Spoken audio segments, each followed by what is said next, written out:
Okay, so workshop 1 was about learning how to navigate ZBrush's interface and how to do basic functions like dynameshing a sphere for sculpting and how to construct models out of Z-spheres.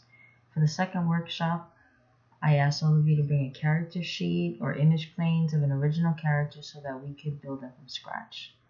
But once you build your character and you got body roughed out, where do you go next? Polishing is the phase where we start cleaning up the model, making anatomical corrections, tweaking anything that doesn't match the character sheets, and paying close attention to the silhouette. Basically, this is the phase where we prepare the model for the next phase in the workflow, whether it's retopology for animation or games, 3D printing, or even a 360 turntable for display. Every sculpt needs a polish pass. Okay, so what are we going to use to polish? To polish, I use the same brushes. I use Trim Dynamic. I use Trim Smooth Border.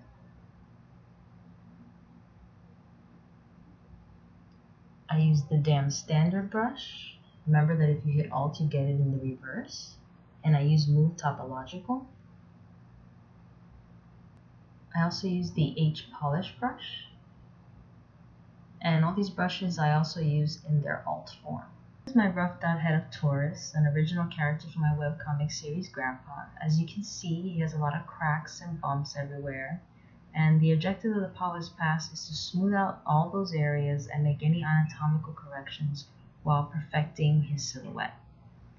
Masking is very important for the polish pass. To mask, hold down, control, and drag. Except for now, please change the free stroke to lasso. It will give you more control in tight space. Each sculpt will have different needs in the polishing pass. For Taurus, he is very rigid, so while I sharpen edges and smooth out bumps by filling them in with the H polish and Trim Dynamic while holding down Alt, the rest is about matching him up to the anatomy references and character sheets I have on my second monitor. Blocking again, polishing. I'm pretty much using the same brushes.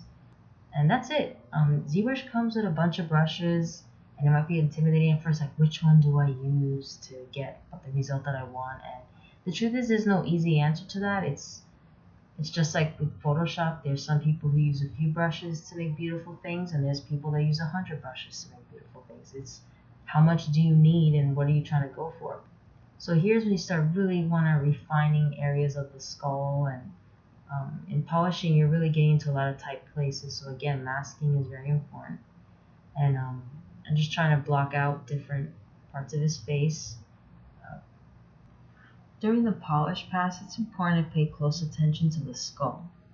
It might be tempting to neglect parts of it, especially the back, because you think you could be hitting with your hair that you make, but keep in mind the skull influences the shape of your hair.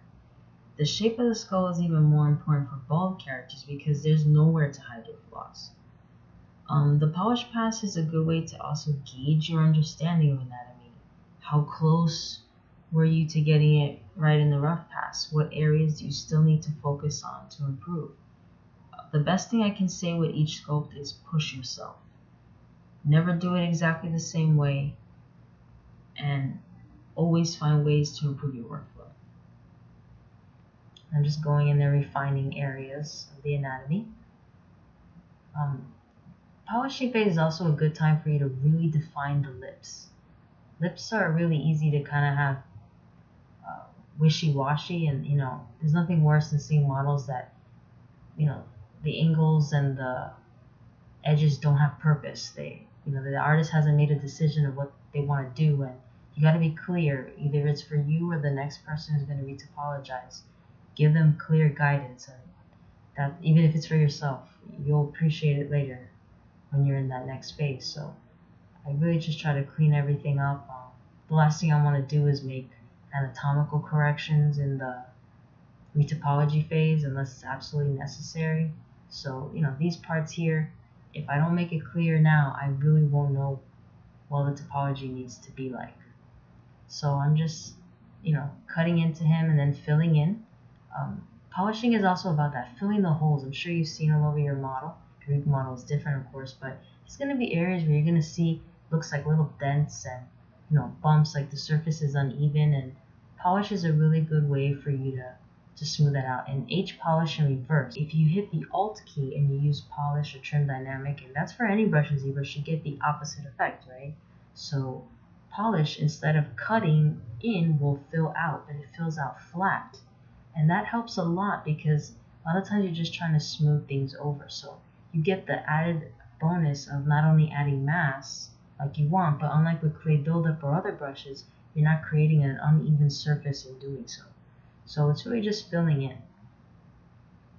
And that's pretty much all this process is. It's wash, rinse, repeat. You keep finding areas that need refinement and you go in there, clean it up, move on to the next. It's not about finding every part that needs to be corrected, but you're gonna see as you go, there's gonna be spots you missed. It's really hard to get them all in the beginning, and you don't have to, because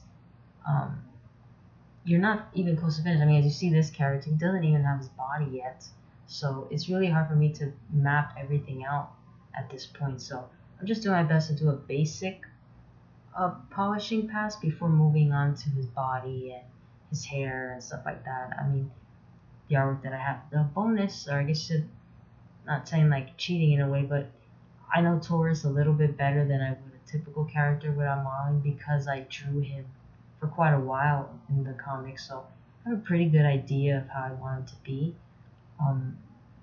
At the same time, and you might notice if you do see the artwork, he does look a little different, and the end result model won't look exactly like the Taurus in the comic, because I drew that comic, the pages with him in it, probably around the end of 2014, beginning of 2015. So, I've learned quite a bit about anatomy and also the character since then, and I wanted to reflect those changes in the model.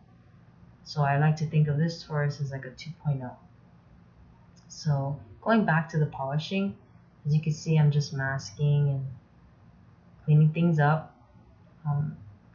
Again, you can't see it here, but since I have like my anatomy references, there's some parts like I basically go around and start looking at my anatomy references for the nose and seeing what's not matching up there, fix it.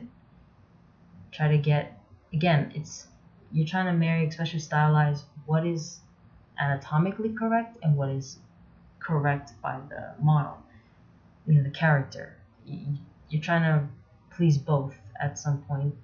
You can't please them both completely, but it's at least to be convincing. In anatomy, if you can be consistent, even if you're stylized, you can sell it to people, that's how it is. So with Taurus, even though some of his features are very exaggerated, if I create a consistent look to it, then he should be okay. When you're polishing, you really have to orbit around and around your model. There's no way you can see everything just from a certain angle, so you gotta go back and forth. This is also the phase when I say polishing, I don't just mean with the polish brush. Sometimes it's also making refinements, like maybe his head didn't quite fit his eyes right. This is the time to correct that. Maybe some features aren't where they should be, and I usually have a tendency to make the distance between the eyes and the nose from the side view a little too far. So this is usually the time where I correct that. Another good thing is, if you hit Shift, Control, Alt, holding those down, you create a selection mask that allows you to hide parts of ZBrush, the ZBrush model.